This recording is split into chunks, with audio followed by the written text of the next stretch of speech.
Toujours un plaisir d'être ici. Et donc, je vais vous parler du traitement après TAVI, où nos patients se retrouvent à nouveau entre le marteau et l'enclume des thromboses et des saignements. Comme vous le savez, les événements intercurrents post-AVI, qu'ils soient de type AVC ou saignement, vont gréver considérablement la survie de nos patients et un traitement adapté est donc absolument nécessaire. Alors, les recommandations sont assez différentes en fonction des continents et on recommande néanmoins une bithérapie plus ou moins longue suivant les différentes recommandations, des antivitamines K si les patients ont besoin d'anticoagulants sans durée très claire de ces associations. Les pratiques sont assez hétéroclites, comme vous pouvez le voir, avec néanmoins une prédominance chez les patients qui n'ont pas besoin d'anticoagulation pour une bithérapie entre 3 et 6 mois, et chez les patients qui sont sous anticoagulants, seulement un tiers d'entre eux ont des anticoagulants seulement, et 37% une monothérapie associée. Alors, un ou deux antiagrégants plaquettaires. Les différentes études et registres ont montré que si vous mettiez deux antiagrégants plaquettaires, vous n'aviez pas de bénéfice en termes de mortalité, vous n'aviez pas de bénéfice en termes d'AVC. Par contre, vous aviez clairement un bénéfice, si j'ose dire, en termes de saignement. En ce qui concerne les patients qui sont sous AVK, il est clairement montré aussi qu'il n'y a absolument aucun intérêt à leur mettre une double association avec les AVK, que vous allez les faire saigner beaucoup plus, et que si vous devez leur mettre un antiagrégant plaquettaire, il est fortement recommandé d'utiliser le clopidogrel plutôt que l'aspirine avec les AVK, car l'association aspirine-AVK entraîne des saignements digestifs de manière importante. Donc on a envie de dire il faut alléger au maximum les traitements. Mais comme on l'a évoqué, il a été montré assez récemment par des données échographiques et surtout scanographiques qu'il existait des thromboses précoces sous ces traitements antiagrégants plaquettaires à type d'épaississement et de réduction de mobilité des valvules, que ces thromboses, elles survenaient généralement dans les 30 jours, que sur les études scanners qui ont été faites, elles étaient assez fréquentes, 4 à 14%, que par contre, elles étaient dans la plupart du temps asymptomatiques, que l'incidence clinique n'est pas connue, qu'elles régressaient toutes sous anticoagulants et qu'elles n'apparaissaient pas chez les patients qui avaient des traitements anticoagulants bien conduits. Il y a bien sûr des thromboses plus tardives avec des élévations de gradients et manifestations cliniques qui sont extrêmement rares et qui sont également régressives sous anticoagulants. Ces nouvelles données associées au fait qu'il existe maintenant un consensus pour les valves chirurgicales qui recommandent une anticoagulation fait qu'on peut logiquement se poser la question, est-ce qu'on traite correctement, est-ce qu'on a la bonne hypothèse en mettant ces bithérapies antiagrégantes ou cette monothérapie antiagrégante, et que l'interaction plaquette-stent n'est pas forcément isolée, qu'il existe probablement un phénomène prothrombotique lié à la mise en place de la valve de manière locale, et qu'on pourrait se poser la question d'utiliser des anticoagulants de manière plus systématique. Et donc, des études majeures sont en cours d'inclusion. La première, Galileo, qui va étudier le rivaroxaban contre une bithérapie chez les patients suivant le fait qu'ils aient besoin ou pas chez les patients qui en post-AVI avec une randomisation 1 pour 1, association Xarelto, aspirine ou bithérapie conventionnelle pendant 3 mois. Ensuite, dans l'étude Atlantis, les patients, 1500 patients vont être randomisés. Soit ils ont besoin d'une anticoagulation et à ce moment-là, ils sont randomisés entre la vitamine K et l'apixaban, soit ils n'ont pas besoin d'anticoagulation et à ce moment-là, ils sont randomisés entre une bithérapie antiagrégante ou une monothérapie et l'apixaban. Ce qui est intéressant dans ces études, c'est de voir que les doses de NACO ne sont pas tout à fait les mêmes. Dans Galileo, on utilise une dose plutôt basse pour des patients en FA de rivaroxaban, alors que dans Atlantis, c'est une dose conventionnelle haute d'Eliquis. Popular TAVI, une étude plutôt plus conventionnelle qui va comparer une monothérapie ou une bithérapie chez les patients qui n'ont pas besoin d'anticoagulants et une monothérapie anticoagulante associée avec du clopidogrel chez les patients qui sont sous anticoagulants. Pour les patients qui ont besoin d'une anticoagulation et qui sont porteurs de stents récents, je pense qu'il faut s'appuyer sur des études récentes comme Pioneer, là aussi qui ont montré que l'association, la trithérapie vitamine K double antiagrégation plaquettaire était clairement délétère, qu'il fallait basculer plutôt sur des trithérapies associant les NACO ou encore mieux sur une bithérapie associant un NACO et un P2Y12. Au total, on a 8 types de patients à traiter, le TAVI simple, le TAVI en FA, le TAVI avec un stent récent et le TAVI avec un stent récent et une nécessité d'anticoagulation avec 2 groupes de patients, les bas risques hémorragiques et les hauts risques hémorragiques. Donc si on prend les premiers patients, donc le TAVI simple, il est encore un peu tôt et on n'aura pas les résultats de ces études avant probablement 2 ans de dire qu'il faut mettre ces patients sous NACO et on doit maintenir chez les patients à bas risque probablement plutôt une double anti-agrégation plaquettaire qui ne doit pas dépasser 3 mois. Nous, on fait 1 mois, mais je n'ai pas la réponse entre 1 et 3 mois. Chez les patients, par contre, à haut risque hémorragique, clairement, le bénéfice de la bithérapie n'est pas démontré. Donc, je pense qu'il faut s'en tenir à une monothérapie simple au long cours, que demain, avec les résultats des études, on risque de basculer peut-être sur des traitements par NACO. Chez le patient qui a besoin d'anticoagulation, soit parce qu'il a une FA chronique ou qu'il a une nouvelle FA suite à la mise en place de la valve, là aussi, pas de réponse très claire. S'il est sous AVK, on peut se poser la question d'associer un traitement plutôt par clopidogrel et pas d'aspirine sur une courte durée. S'il est sous NACO, il a déjà peut-être le traitement du futur, donc il faut là aussi juste discuter l'association avec du clopi. Chez les hauts risques, bien sûr, ne pas rajouter d'antiagrégants plaquettaires. Et demain, ces patients seront probablement là aussi peut-être sous NACO au long cours.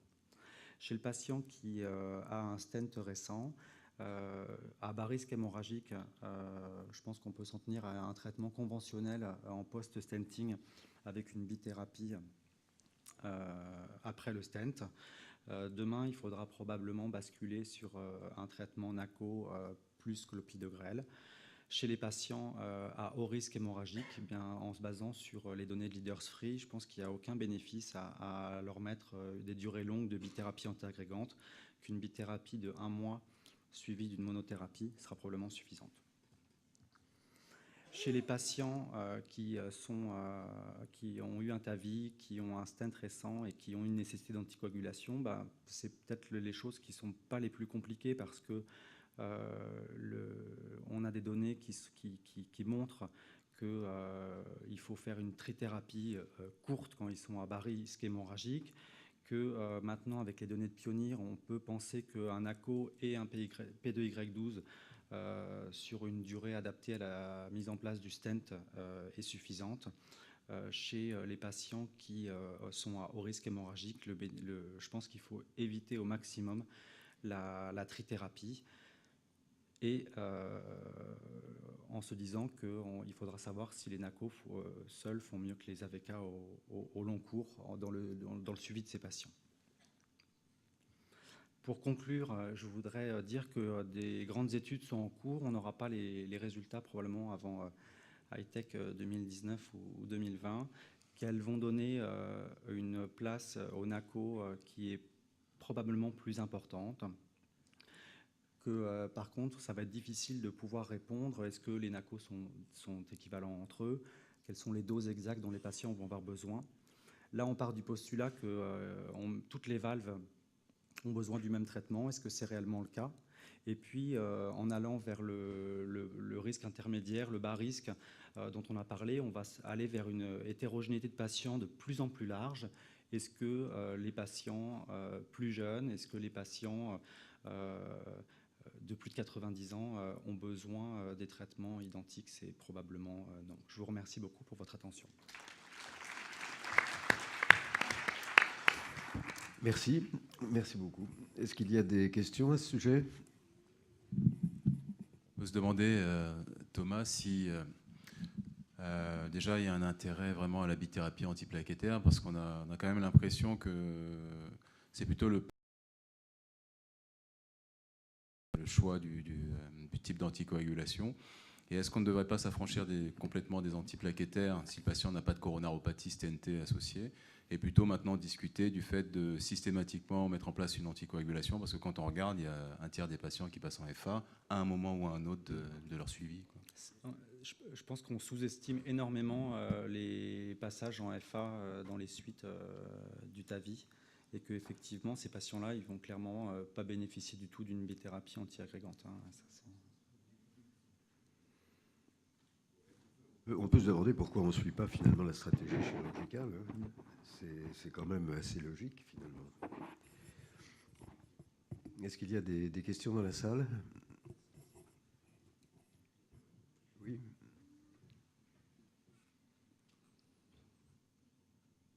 Merci Thomas. Une question par rapport à quel antiagrégant on va garder lorsqu'on arrête un des deux. Est-ce qu'on va garder l'aspirine à 75 mg ou le Plavix à 75 mg? Je pense que c'est assez clair maintenant que dès qu'il y a une anticoagulation associée, la question doit plus se poser et qu'il faut plutôt maintenir le Plavix, parce que toutes les études concordent pour dire que c'est une association qui fait mieux.